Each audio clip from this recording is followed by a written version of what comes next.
नमस्कार, मैं हूं विजय शेर और स्वागत है आपका सियासत नगरी में। आज की रिपोर्ट में हम बात करेंगे क्या भतीजे को झटका देने वाले हैं शरद पवार।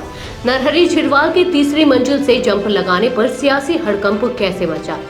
प्रधानमंत्री नरेंद्र मोदी के मुंबई दौरे और महाराष्ट्र में विधानसभा चुनावों के ऐलान से पहले अजीबोगरीब घटनाक्रम सामने आया है। मुंबई में अति सुरक्षित मंत्रालय बिल्डिंग में आदिवासी धनगर समुदाय को अनुसूचित जनजाति कोटे में आरक्षण दिए जाने के विरोध में विधानसभा के डिप्टी स्पीकर नरहरी झिरवाल तीसरी मंजिल से कूद गए। उनके साथ दो अन्य विधायक भी कूदे।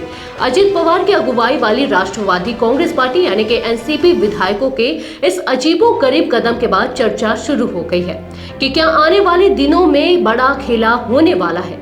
दिंडोरी पेठ विधानसभा से विधायक और अजित पवार गुट के नेता नरहरी झिरवाल ने जिस तरह का कदम उठाया है, उसके बाद उनके शरद पवार गुट में लौटने की उम्मीद बढ़ गई है। झिरवाल ने मंत्रालय की तीसरी मंजिल से छलांग लगा दी। हालांकि मंत्रालय में जाल लगा होने की वजह से वे जाल पर गिरे, जिससे उनकी जान बच गई। लोकसभा चुनावों के बाद शरद पवार के गुट के नेता रोहित पवार ने दावा किया था कि अजित पवार के साथ वाले करीब 20 विधायक वापस लौटना चाहते हैं।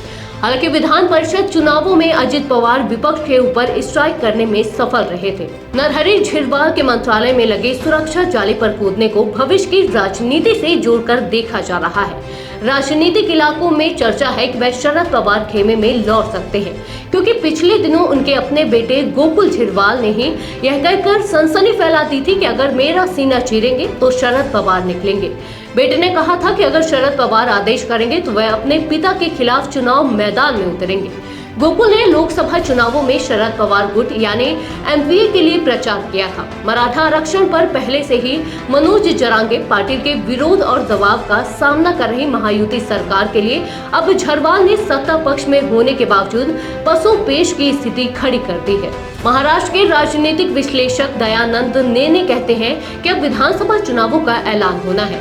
ऐसे में मौजूदा सभी विधायक दोबारा चुनकर आना चाहते हैं। ऐसे में वह अपनी सुविधा के अनुसार फैसले लेंगे। जिस तरह से झिरवाल ने सत्ता पक्ष में रहते हुए वह बतौर डिप्टी स्पीकर मंत्रालय के नेट पर कूदे, उसे सियासी हलचल बढ़ी है कि आखिर उन्होंने ऐसा क्यों किया।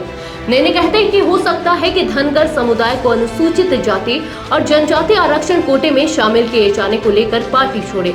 अगर ऐसा हुआ तो धनगर समाज को आरक्षण देने का मामला और गरमाएगा, क्योंकि जब नरहरी झिरवाल कूदे तो उन्होंने यह भी कहा अगर सरकार नहीं सुनेगी तो उनका प्लान बी भी तैयार है। तो ये थी हमारी आज की खास रिपोर्ट। आपको ये कैसी लगे अपने विचार हमसे साझा करें। हमारे वीडियो को लाइक और शेयर करें, साथ ही हमारे चैनल को सब्सक्राइब जरूर करें।